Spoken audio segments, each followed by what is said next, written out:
Welcome to the Author to Authority podcast. And today I'm excited for the conversation because this is one that I always love to have. And that is how to leverage your book. And I'm so glad to have Richard Lowe on the show with us today. He's a professional ghostwriter and author, so my kind of person. His passion is to help businesses and individuals write books that showcase their expertise, build credibility, and tell their story. Now, Richard has written and published 63 books on a variety of subjects. He has ghostwritten 48 plus books and authored over 1,000 articles for blogs and social media. You will get to learn how to get started on your book and what to do, what to avoid, and how to get published and how to sell copies. So we are going to have an amazing conversation today, Richard. Welcome to the show.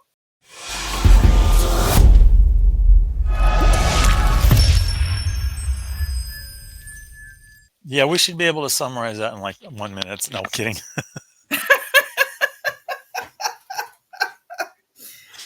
a writer. You should be able to do better than that. Yeah. No, I'm just kidding. It's actually a very well-written bio. I liked it.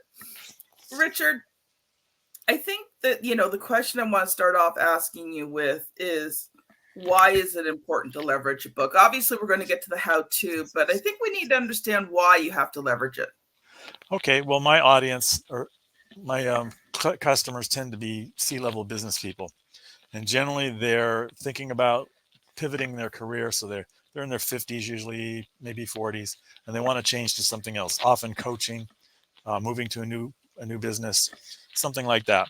So what they want to do is establish their credibility, and the best way to do that is with the book that has their story, what they like, what they don't like, all kinds of things anything they want to write about. And they use that book then to get speaking engagements, to get TED Talks, to get press, and all kinds of other things. That's for nonfiction books, of course. Yes. Fiction's a whole different ball of wax there, and how you market there are some similarities, but how you market a fiction book is definitely different than how you would use a nonfiction book. And I do both, I do fiction and nonfiction. Mm-hmm. One thing I was thinking about as you were talking there is the fact that writing a book is not a field of dreams. I have been in talks, workshops, conferences where a publisher will, describe this picture that you write a book and all of this stuff is going to fall into your lap. All these customers are going to fall into your lap and you'll be on radio and TV because you are now an author, and what they forget to tell you is that the book's only a tool. Yeah, you still have to promote the book.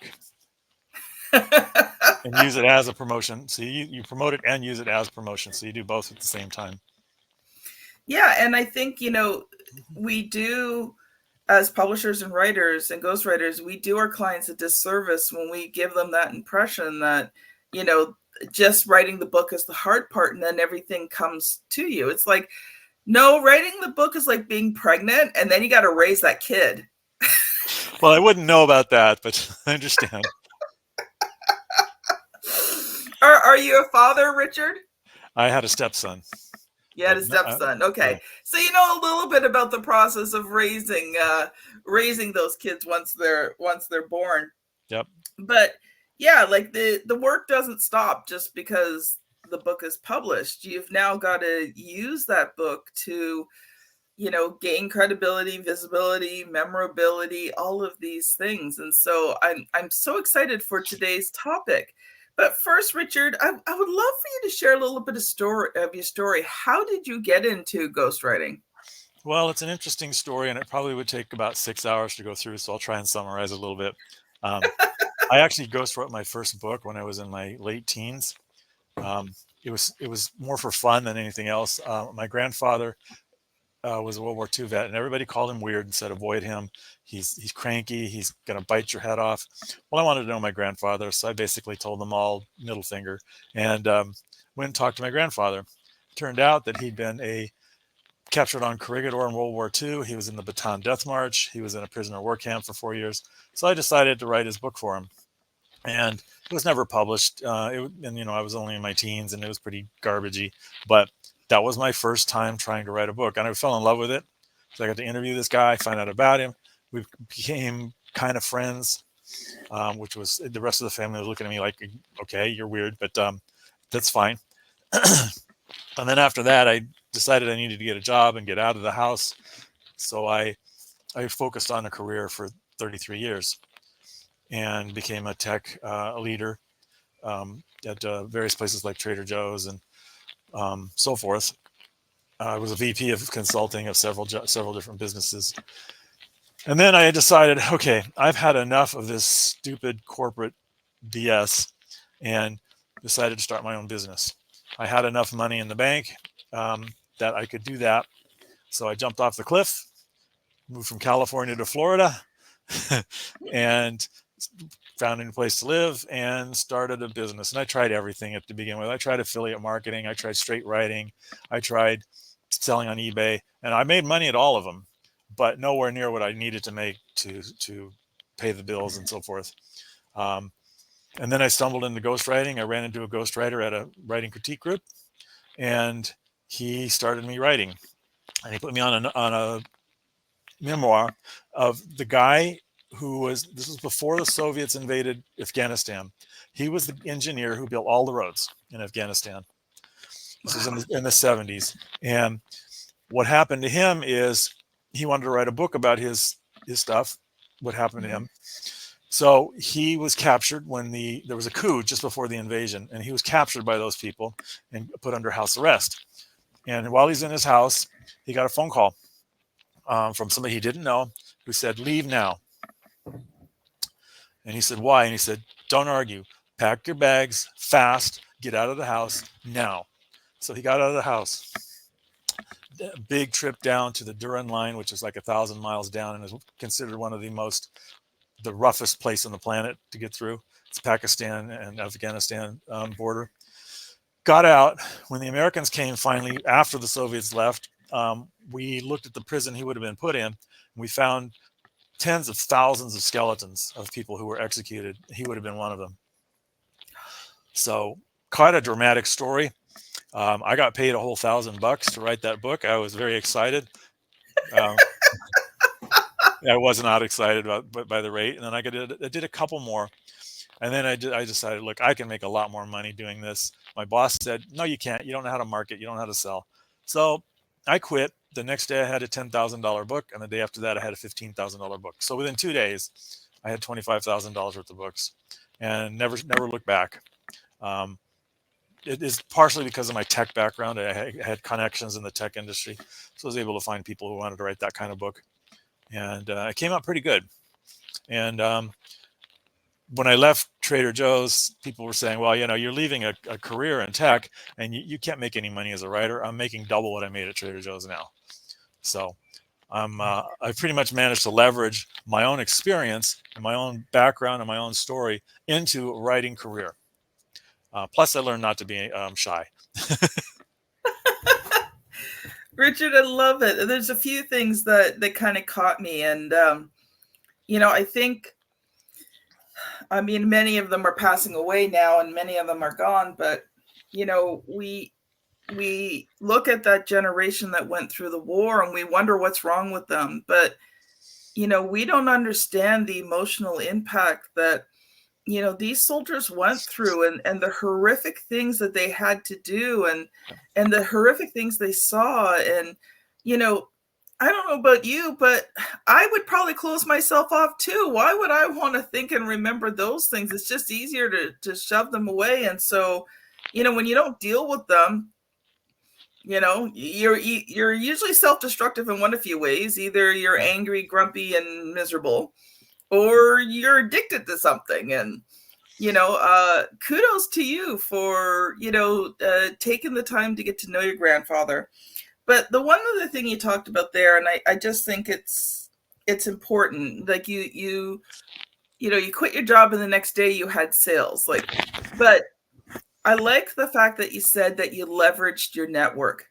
Yeah. So it wasn't the fact that you're like, oh, anyone can just quit their job, and next day you can earn $25,000, right? Because that's sometimes what people say.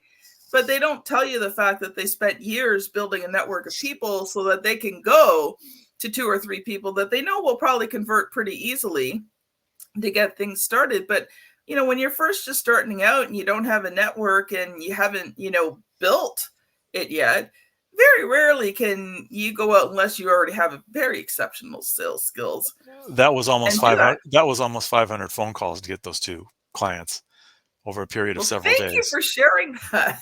Yeah, it took a lot of Wow. work to find them. That was before LinkedIn and social media was really big, and I made a lot of phone calls, hundreds and hundreds of them, and finally, that's what you got to do. I got a lot of. I found the best way to find businesses in their face. You connect with them and you talk to them on LinkedIn, or you call them, or you send them a direct email. A lot of the social media stuff takes a lot longer and is a lot more complicated. It's real simple. Pick up the phone and call somebody. And if they don't Yeah. like you, they'll tell you. And you better grow a spine and get used to some harsh words because you're making cold calls. So if you're going to be a ghostwriter, you're going to need a spine. Most definitely. And I think you need a spine 2 ways because, when I first started ghostwriting, I was on freelancing sites. And so I was just taking any jobs that I could get to gain experience. And I mean, you charged 1,000, I charged 500 for my first book. Like that was, Yeah. After that, I realized, man, the amount of hours it took me to write this thing, $500 was nowhere near enough for that amount of work. But, I think the other part of having a spine is knowing who to say no to. Oh yes, I could tell stories about that. Yeah, me I too. turned down customers left and right because I got out of corporate America because I didn't want to be in a toxic environment anymore. So why would I create another one? And people can be toxic, so I turned down a lot of business, and I'm in a position where I can do that. I mean, Mhm. I charge between $60,000 and $100,000 for a book now, so Yeah, I'm growing a long way from the $1,000. But it takes a year. It's a lot of work. it does. It does. And it's funny. I've had a few people I've turned down, but one person I specifically turned down because this person was toxic. I could already tell by the conversations we were having. And this person was also a lawyer. So I knew if I did the wrong thing, not only, was I dealing with a toxic person, but I was dealing with a toxic person who could successfully sue me. Mm-hmm. I'm thinking, no, thank you. Yeah, I don't generally get near lawyers for that exact reason. It's not that I have any problems with legalities, but they tend to be a little harsh, and just haven't done anything for a lawyer. Probably won't. Most of my audience is technical, high level technical, Mhm. C-level managers and things. They're not the people who are hands on. I mean, somebody who was a lawyer and is now a C-level would be fine, and I have done business with those. Mhm. Well, Richard, let's shift gears here because I want to get into the topic. So we got some really good time to talk about it. When you were talking, one of the things I was thinking about in terms of leveraging your book, because you talked about actually getting on the phone, which is an amazing tool. But one thing that you can do with your book, which actually will probably more get past a gatekeeper than a phone call, is maybe connecting with this person on LinkedIn, Yep.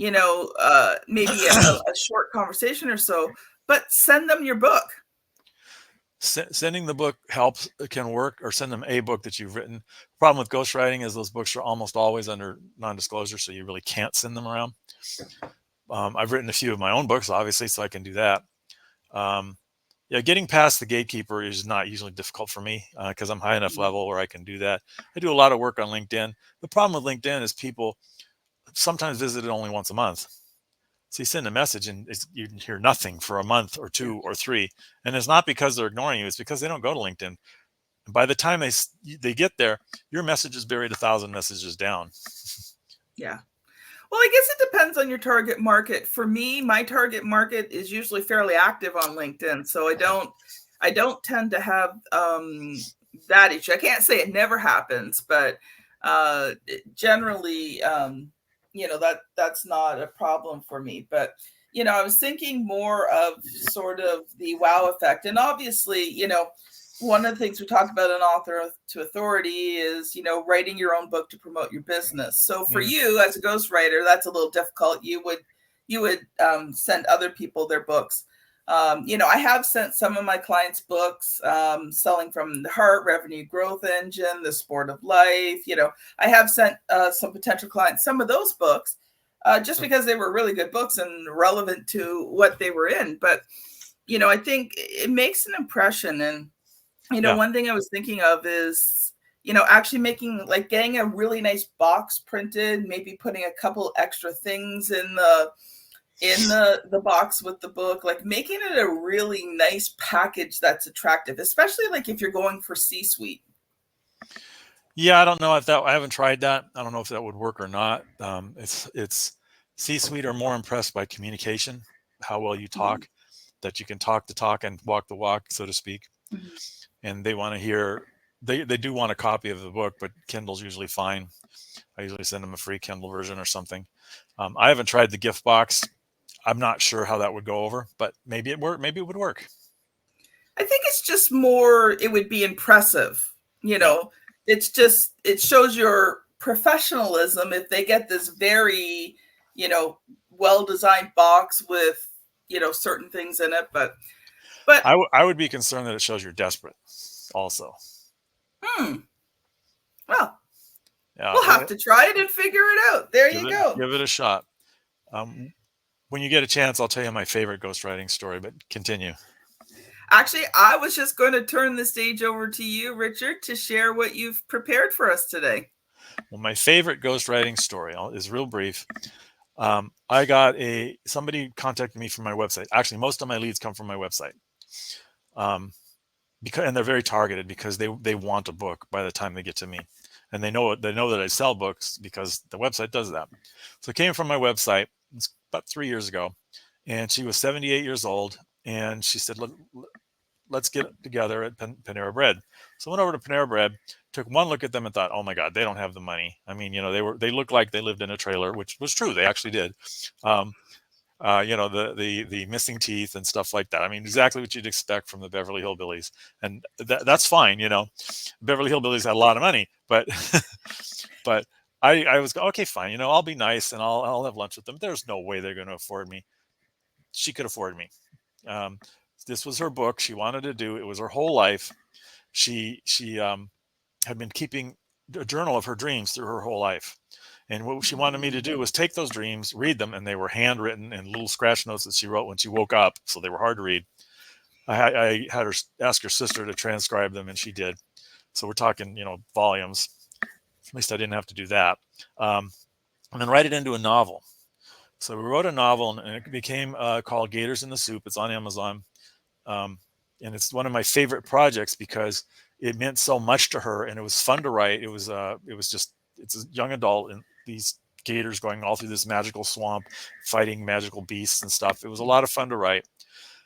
And she got the book published, and she was so happy and so ecstatic. Her sister was happy, and then COVID hit, and she passed away 2 months after her book was published. And the thing is that it touched me a lot that I was able to have that big of an impact on somebody. The book's still there, of course, and it's probably a few dollars is going into a bank account that nobody's looking at, but it's it's a fun book. I'm pretty proud of it, and it's tough converting dreams into a novel, especially when they're all disjointed. So that's my favorite story. It's really got nothing to do with business. Except one of the things is don't judge a book by its cover, because I completely misjudged them on the first go around. Fortunately, I'm smart enough where I just said, okay, fine, I'll just have a good lunch and talk to them, and it'll be fine. Um, so I learned a lot from that. Is people aren't always the way they appear, which is, I guess, something I should have already known because I'm getting old, and So that was my favorite story. Writing is hard. Writing is hard. What's even harder is doing something with that writing. So I offer the whole package to people. So you come to me and you want a book. You get the book. I help you market it. I help you find the right people to do the book cover. And if you need a publisher, if you want to go traditional publisher, I do write the book proposal. Traditional publishers require a book proposal. It's a marketing tool. Obviously, self-publishing does not. I can do the whole self-publishing thing, everything, including the marketing part. And I outsource a lot of the marketing, and it just goes through me, or direct. I don't care. But what I found is people hire ghostwriters. They write a book, and then they have a book. Now what do they do with it? They don't know. So the books that they spent, $20,000, $40,000, $30,000 on a book, and it sits there on their bookshelf, and they give it away to parents and grandmother and stuff like that, and that's all they do with it, and that's kind of sad. So I added all these other layers to be able to help them more than the writing. And for example, with my customers now, we write a LinkedIn post several times a month. They tag me. I add to the post. I say, oh, I'm working with this guy as a book coach, and we're doing this and this and this, and I learned this and this and this about his subject, and we kind of build on each other so that he's getting the advantage of my network, which is pretty big on LinkedIn, and he's got a pretty big network, or they usually do. Some of them don't. And we leverage the book together. So by the time the book is published, it's got an audience who want to buy it. And then I recommend they do a book launch party with as many as 1,000 people at the launch party, a virtual launch party, of course, and hire a host. I know a great guy who does radio, who used to do real radio years ago. He was like in the time of Wolfman Jack, that kind of time period. If you remember Wolfman Jack, he has the same kind of voice. He's a really good guy. So he does the hosting, and then you have somebody do the admin, and you run that virtual thing. By the end of it, and you have a special going on your book, and by the end of it, you probably sold 100 copies of your book. Because it's very important to sell as many copies as you can in that first week, because Amazon knows your demographics and their demographics, and it will promote your book to whatever sold in the first 2 weeks. So if whoever buys your book is in the tech field, it's going to sell to people who are in the tech field. If your book is if your book market is teachers, but you're promote people who bought it in that first 2 weeks are in the tech field, and you want it to go to teachers, it's not going to be matched right. So you need to make sure that match is correct. And there's whole books on the algorithm, but that's a big part of it. Is it learns a lot during the first 2 weeks, and it gives you an extra boost. So if you can't sell it in the first 2 weeks, you're probably not going to sell it. Yeah, I agree. Richard, we're going to shift gears here because you have written many, many books. I have. And so, first of all, I would love for you to share with me one of the books that you'd like to promote today. And then I'm going to ask you the question I ask every author that comes on the show. Okay. Well, I can hardly wait for that surprise question.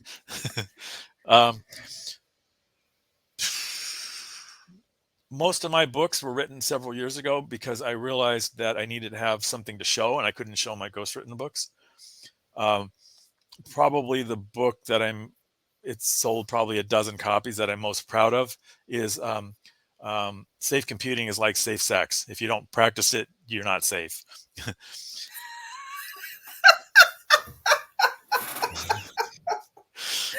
It's like you gotta walk the walk instead of just talking the talk.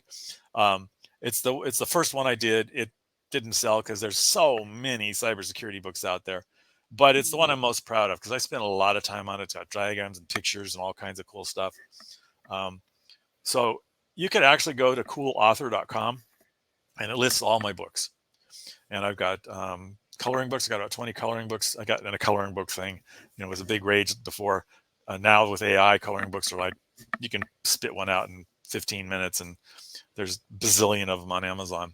But I used to photograph dancers and models, so I put out 4 belly dance coloring books, and because I had a market, and I sold about 1,000 copies because they all bought it because they were in it, and they were, oh, am I in this edition of it, and they all grabbed it and bought it, and all their friends, they were really excited about it. And I was pretty proud of those. They came out pretty good. I hired the artist is not the greatest. The art's okay. I actually want to redo the art. And I'm thinking of doing AI and throwing it at the book and say, improve this. That just see if it can make the art a little bit better. She used a pencil, and I would prefer it to be darker. But those I'm pretty proud of. They came out good, and the audience loved it. I did a book, Focus on LinkedIn. It's a little outdated because it was written before Microsoft bought LinkedIn. But I do LinkedIn profiles for people to promote themselves. I was a LinkedIn branding expert for a company run by Donna Serdula, who wrote LinkedIn for Dummies. And I did about 300 LinkedIn profiles. I'm real proud of that one. It became a bestseller. It sold about 15,000 copies in 3 days. I had a nice launch party for it and everything, and it went really well. That one is pretty good, and the concepts still apply. It's just there's a lot more to LinkedIn now than there was 6 years ago when I wrote it, 7 years ago. And then How to Sell on eBay is another one that sold, I think, 5,000 copies in a matter of 1 day. Those are all books that I'm proud of. But if you go to coolauthor.com, you can find them all and have at it. Nice. So I'm going to ask you the question. Are you ready, Richard? I don't know. Deep breath. I'm scared. So pick one of the books and tell me, what was the good, the bad, and the ugly about writing, editing, and publishing it? I will take a ghostwritten book, so I won't tell the title, but we started the project, and the good was by then I had smoothed out the process.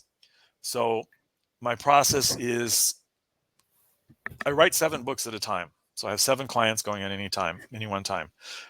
So this is one of them. So I have to set up the process. So it's not multitasking. I call it multi-threading, where I do a bit of each book each day and make forward progress, because I found otherwise I tend to procrastinate, and at the end of the month I wind up doing a bazillion things in one day, and I can't survive that way. So the process of writing is interviewing the client, getting their view on it, doing research, writing, getting them to revise it, which with ghostwritten books is sometimes difficult because they hired me because they don't have the time. So getting them to give me the time can be difficult, sometimes impossible. So sometimes I'll get a book that they just say, write the book on this subject. And I'm like, okay, what do I write? What do I do? And just write it. I don't care. So those are the ones I hate, because I don't know. By the time the book's done, I'm like, is it okay? The one I'm doing now that I'm talking about, I'm revising it every day. They go in, I'm writing like 500 to 1,000 words a day. So it's easy for them to review it. They can review it in an hour. They can make time. And we're doing it all offline. Did a lot of interviews up front. It's going very well. He's a really nice guy. And then once that's hard enough to write the book, and imagine writing a book pretending you're somebody else. That's the hard part of ghostwriting. If you hired me as a ghostwriter, I'm you while I'm writing that book. And and remember, I'm doing 7 at a time, so I'm switching between different personalities all day long. That's interesting, especially when one of them hangs over and goes into my real life, my personal life. Like, why are you acting so weird? Oh, sorry. Like, one of my authors curse a lot, and his book has a lot of curse words in it. So it would go over in real life. I'd be cursing like a sailor. I'd make sailors look like blush. And gotta stop that. I'm going out in the public now. Then the hard part is doing the marketing. It's always the hard part. Unless I'm writing for a marketing company. That's the part where authors fail 99% of the time. They write this book, they love the book, they hit the wall of marketing, boom, they don't know what to do.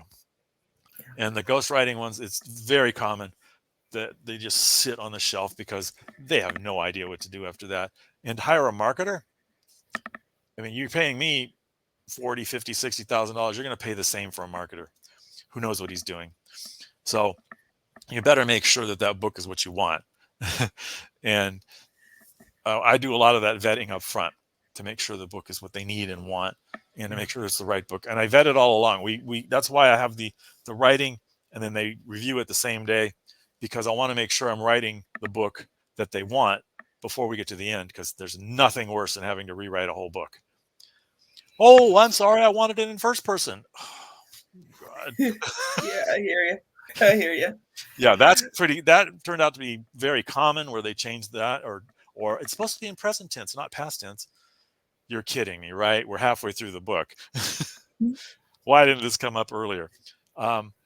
With ghostwriting, the problem is none of that. The problem is managing the client and the client's expectations. Yes. So I have to make sure that they're informed all along with what I'm doing, why I'm doing it, and what their role is, and be a project manager. If they wander away because they're busy, pull them back. If I can't pull them back, do the best I can and make the book happen. Because it's my income, pays the rent, goes into the bank, whatever. So that's why I have 7 in case one of them goes away. I don't have an immediate, oh my God, how am I going to pay the rent? If you only got 1, it's like, oh boy. If you got 7 at a time and you're putting money in the bank and stuff. Oh yeah. Ghostwriting is freelance. This is something I really, really want to mention because it's very, very important. It's probably the most critical rule of freelance. It is up and down. It is feast or famine. So you hit the holidays, you hit about September, October-ish, sales go boom, and you get nothing till maybe February. And so for 4 months, you're not getting any leads are not converting because they're out of town. They're having Christmas. They're doing whatever they do. Right now, leads are really tough. We're coming up on some holidays, big ones, 4th of July, Memorial Day.